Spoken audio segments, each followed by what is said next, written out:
I don't even know who to blame. Myself for reading this? Or you all for recommending it? You sick, twisted mother recommended this cockadoodie pile of filth book. Oh, I feel like I gotta take a shower. I just gotta take a shower before I do this review. I mean, I feel dirty.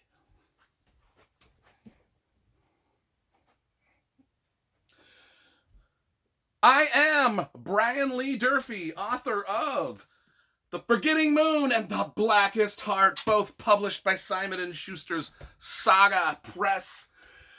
I am wearing my cleric shirt today in hopes that it will heal me and cleanse my soul.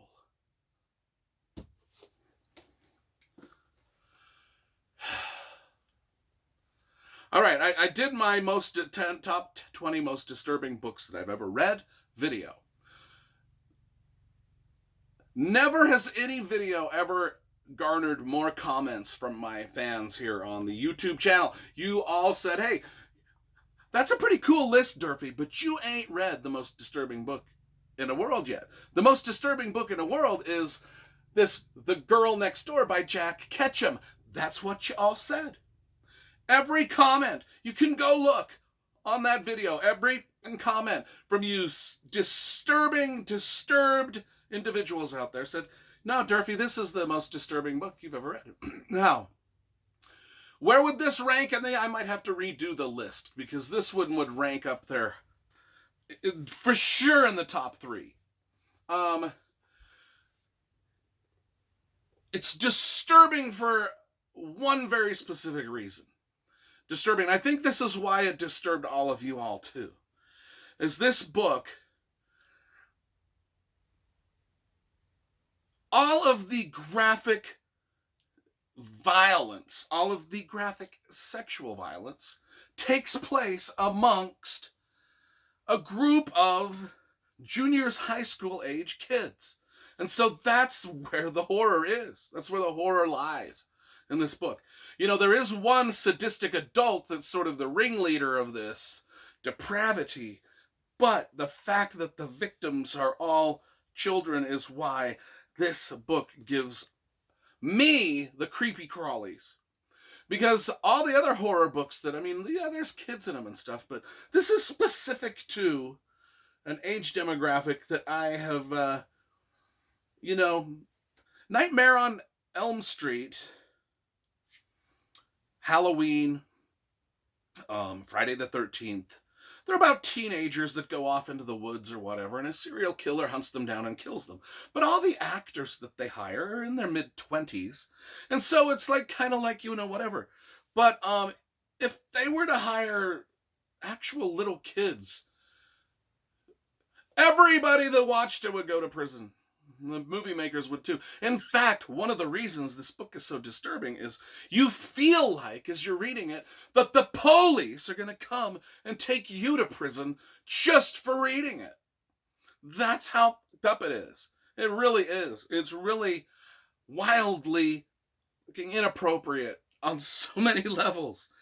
And yet, you just keep turning page after page after page because it's like, and I hate to use the cliche, it's like you're watching a train wreck as it happens.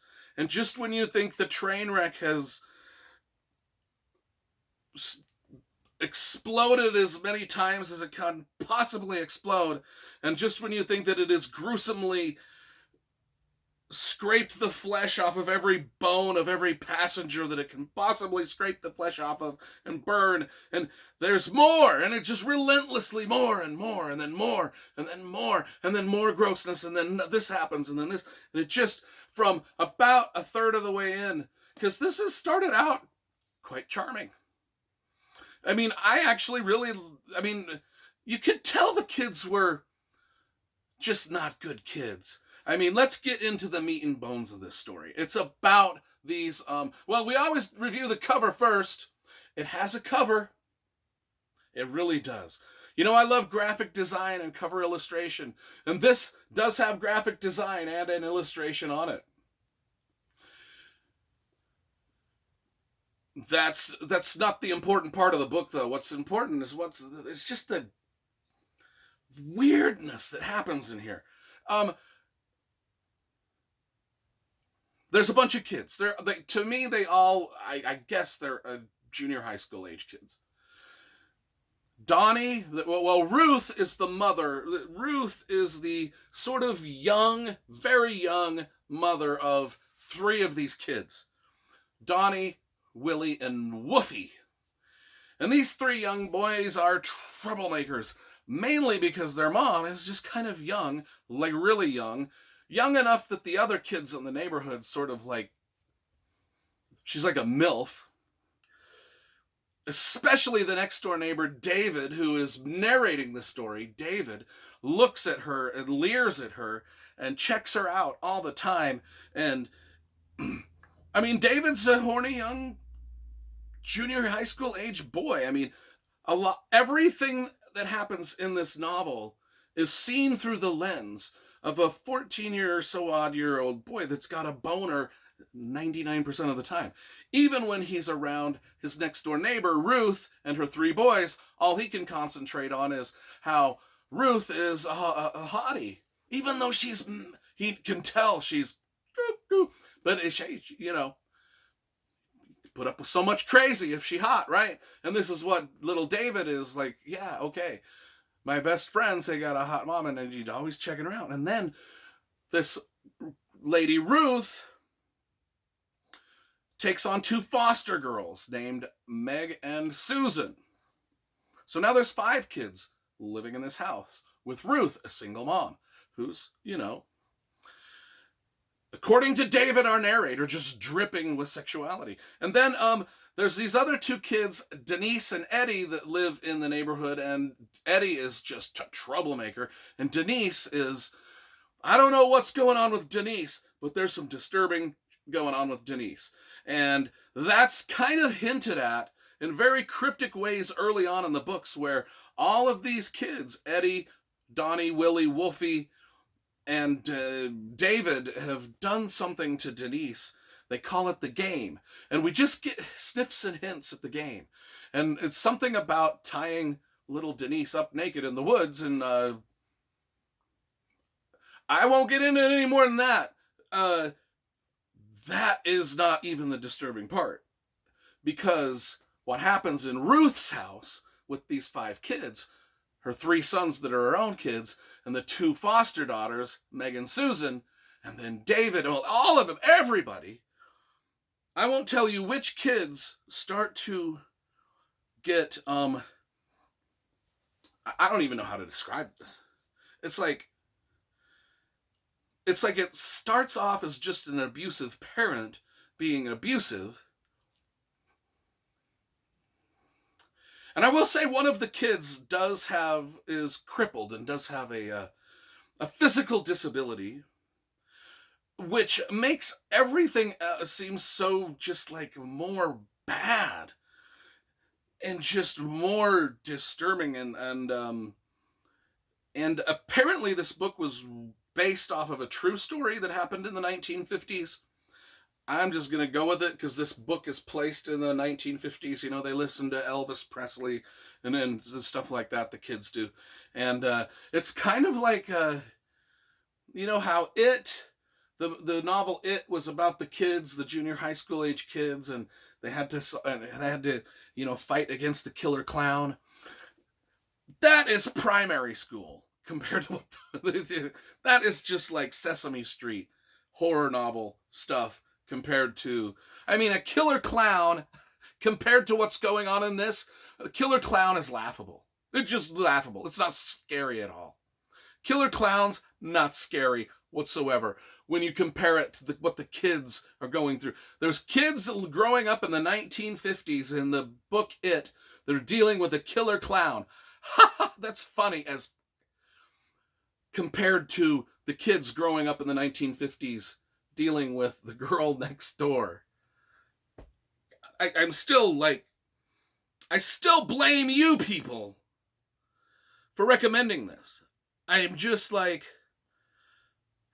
what did I just read? And I read it in one sitting. I couldn't look away. I couldn't stop. I couldn't stop. Couldn't stop myself. I work at the prison. I see bad things. I've read some backstories of some inmates that have done some bad stuff. And this is comparable to that. One of the things is if you want to know how awful this world is, this was based off of a true story. I can go to work tomorrow and talk to people who've done this kind of stuff to each other, to their other humans. It's real. And that's another thing that is just, that it's real. That it's real. That this kind of stuff happens and has happened and worse has happened. But we're mostly disturbed because this is told from the perspective of a child, and all of the awful things that are done to children. And that's why we feel like we need to shower after we read this. I will recommend this to people that aren't offended by stuff. I cannot recommend, if you are easily disturbed by everything that's disturbable in this world, do not read this at all. Don't even crack it open.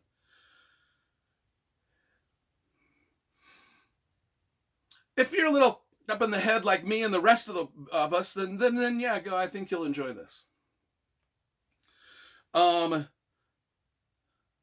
Jack Ketchum knows how to write really well. That was another thing. If this was written poorly, I wouldn't have reviewed it. It's written very well. The guy, it's almost written brilliantly. Which means I'm going to get some more Jack Ketchum books. I'm going to order a few more. See if I like those too. I don't know what else to say about this. I don't think I've spoiled anything. It's a grotesque book. It's a grotesque book. Now, is it the bloodiest thing I've ever read? No. I would still say Brian Keene's Urban Gothic is 1,000 times bloodier. I think even Silence of the Lambs was bloodier. Most horror novels might be a little bloodier. But this is just personally disturbing. I can't explain it any more than that. And those of you that have read it will know what I'm talking about. It's just one of those, I'll never forget it. I'll never forget it. 20 years from now, if I never read this again, I will still remember every detail. That's just the way it is. I will give this, I don't want to give it a 10 out of 10 because it's just almost illegal to enjoy it that much. So I will give it a 9.5 out of 10 just to keep myself from being arrested.